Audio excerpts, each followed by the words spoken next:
আজ ড্যান্ড্রফ ও চুল পড়ার সমস্যার দারুণ একটা রেমেডি দেব। এর জন্য লাগবে রিঠা। রিঠায় আছে ভিটামিন এ, ডি ও ই, যা চুলকে রাখে নরম ও মসৃণ। এছাড়া নিয়মিত রিঠা ব্যবহারে চুল পড়া কমে, ড্যান্ড্রফ ও স্ক্যাল্পে জমে থাকা ধুলো ও ময়লা দূর হয়। এটা একটা প্রাকৃতিক টোনার হিসেবেও কাজ করে, তাই চুল হয়ে ওঠে ঝলমলে ও বাউন্সি। সারা রাত এইভাবে রিঠা ভিজিয়ে রেখে তারপর বীজগুলোকে আলাদা করে নিয়ে এরকমভাবে এটা স্টেন করে নিতে হবে একটা স্টেনার দিয়ে, বা একটা পরিষ্কার কাপড় দিয়েও ছেঁকে নিতে পারেন। এরকমভাবে ধীরে ধীরে ছেঁকে নিয়ে এটা কিন্তু আরেকবার রিউজ করা যাবে। আমি এখানে 250 গ্রাম রিঠা নিয়েছি, অনেকটা শ্যাম্পু বানিয়ে রাখবো বলে। চুলের লেংথ ওয়াইজ রিঠা কিনে আনবেন, যাদের ছোটো চুল 100 গ্রাম রিঠা দিয়েও হয়ে যাবে। এরকমভাবে ছাকার পরে এই যে এক্সট্রা যে ধুলো বালি রিঠা থেকে যেগুলো বেরোচ্ছে, সেইগুলো খোসাগুলো রিঠার, এগুলো এরকমভাবে ডিসকার্ড করে দেবো। এরপরে এইটা আরেকবার রিইউজ করা যাবে, এটা 2বার করা যেতে পারে। এটা ওভারনাইট ভিজিয়ে রাখবো, তারপরে কিন্তু ফেলে দিতে হবে এটা, এই খোসাগুলো। আর জলটা ইউজ করব মিনারেল ওয়াটার বা অ্যাকোয়াগার্ডের ওয়াটার, নট ট্যাপ ওয়াটার, কারণ বেশিরভাগ জায়গায় ট্যাপ ওয়াটারে থাকে আয়রন। এবারে এইটা নিয়ে আমরা কাজ করব। এইটা এবার কড়াতে দিয়ে ভালো করে লো ফ্লেমে এটা গরম করতে হবে, রিঠা ওয়াটারটা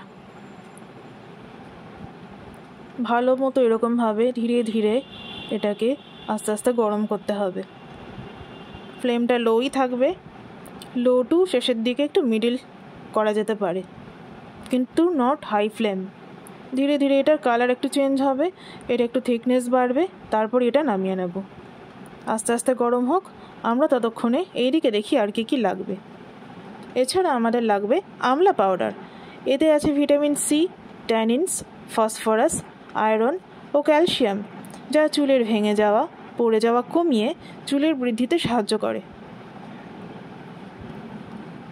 আর এছাড়া আর একটা জিনিস লাগবে, সেটা হচ্ছে শিকাকাই পাউডার। শিকাকাইয়ে কী আছে? শিকাকাইয়ের অনেক ভালো গুণ আছে। শিকাকাইয়ের অ্যান্টি ফাঙ্গাল বৈশিষ্ট্য ড্যান্ড্রফ কমায়, এর সাথে এটা একটা ন্যাচারাল ক্লিনজার হিসেবে কাজ করে। এর জন্য চুলের ভেতর থেকে, স্ক্যাল্পের ভেতর থেকে সমস্ত ময়লা টেনে বার করে। এছাড়া এটা চুলের গোড়াও মজবুত করে। আমলা শিকাকাই পাউডার ছাড়া আমলা শিকাকাইও ইউজ করা যেতে পারে, সেক্ষেত্রে সেটাও রিঠার মতো ওভারনাইট ভিজিয়ে রাখতে হবে। ভিজিয়ে রেখে তারপরে সেগুলো দিয়ে, সেই ওয়াটারটা দিয়ে ছেঁকে নিয়ে সেটা দিয়ে শ্যাম্পু বানানো যেতে পারে। তো আমি এখানে প্রেফার করি আমলা শিকাকাইয়ের পাউডারই। এটা অনেকটা গরম হয়ে এসেছে, ধীরে ধীরে একটু কালার চেঞ্জ হবে আর এরকম ফেনা হবে। যখন এরকম ফেনা হবে ধীরে ধীরে গরম হয়ে আসার পরে, তখনই বুঝবো এটা হয়ে গেছে। তখন ফ্লেম অফ করে নিয়ে, যে ফ্লেম অফ করে নিয়েছি, এইবারে এটা একটু ঠান্ডা করে নিয়ে ওয়ার্ম থাকা অবস্থাতেই এটা এই আমলা শিকাকাই পাউডারের মধ্যে আস্তে আস্তে দিয়ে দেবো। ওয়ার্ম অবস্থায় দেওয়ার কারণ কি, ভালো মতো আমলা শিকাকাই এর সাথে গুলে যাবে। একদম ঠান্ডা করে দিলে কিন্তু খুব ডেলা ডেলা পাকিয়ে যায়, ভালো মতো গুলতে চায় না। সেই জন্যেই ওয়ার্ম জিনিসটা নিতে হবে,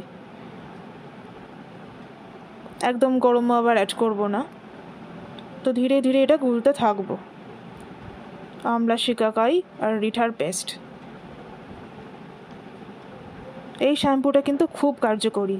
এটা ইউজ করলে সপ্তাহে যদি একদিন করে ইউজ করা যায়, তাহলে কিন্তু চুলের জেল্লা অনেকটাই ফিরে যাবে।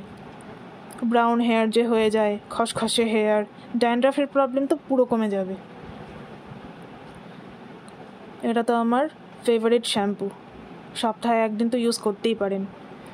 যাদের সপ্তাহে সারা সপ্তাহ কাজ থাকে, অন্তত সানডে তো ছুটি থাকে, বাড়ির কাজ টাজ সামলেই নিজের জন্য একটু যদি সময় দেওয়া যায়, তাহলে কিন্তু নিজেকে সুন্দর করে তোলা যায়। আর একটা জিনিস মনে রাখবেন, নিজে যদি সুন্দর না থাকেন না, কোনো জিনিসই ভালো লাগবে না। তো নিজেকে সময় দিতে হবে নিজের ভালো রাখার জন্য, একদম নিজের জন্য। সপ্তাহে অন্তত একটা দিন কিছু সময় অন্তত নিজের জন্য রাখার চেষ্টা করবেন। সবাইকে সময় দিও। তো এরপর এটা অ্যাপ্লাই করে নেব সারা চুলে আর স্ক্যাল্পে। আর এরকমভাবে একটা শাওয়ার ক্যাপ পরে এটা থাকতে হবে 2 ঘন্টা মিনিমাম। এটা শাওয়ার ক্যাপ পরে এবার এটা ওয়াশ করে নেব। তো কেমন লাগলো ভিডিওটা অবশ্যই জানাবেন। সাবস্ক্রাইব করবেন রিডস বায়োলজি। আর রিডস লাইফস্টাইলের আরও নতুন নতুন ভিডিও দেখতে গেলে আমার ফেসবুক পেজটা সাপোর্ট করে দেবেন। লিঙ্ক দিয়ে দিচ্ছি ডেসক্রিপশন বক্সে। ভালো থাকবেন আর কমেন্ট করে অবশ্যই বলবেন চুলে কোনো এফেক্ট পড়লো কি না। ড্যান্ড্রফ তো কমতে বাধ্য, আর কী কী এফেক্ট পড়লো, কী কী পরিবর্তন হলো অবশ্যই বলবেন। সাথে থাকবেন, পাশে থাকবেন।